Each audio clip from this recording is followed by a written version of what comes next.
Mga pulis sa Pangasinan sumabak sa pagsasanay ukol sa tamang proseso ng pagsasampa ng kaso laban sa election offenses. Tutukan sa report. Dumating si Supreme Court Chief Justice Alexander Gesmundo sa Police Provincial Office sa Lingayen, Pangasinan kaninang umaga. Nagkaroon ng ceremonial walk kasama ang Police Provincial Director na si Colonel Rolifer Capukyan. Nagsagawa ng seminar on investigative competence on election offenses and case filing procedures ang kapulisan.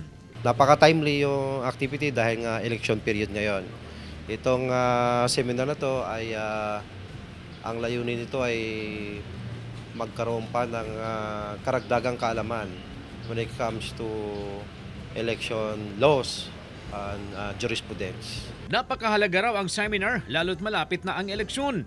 Hinihikayat naman ng Supreme Court spokesperson na si Attorney Camille Sue Ting na maging mapagmatsyag at maging alerto ang mga kapulisan sa darating na eleksyon.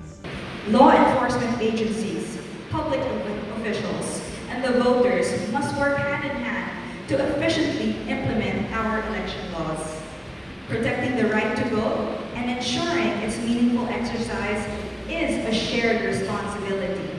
Kasama si Ron Taniedo, CJ Torida, One North, Central Luzon.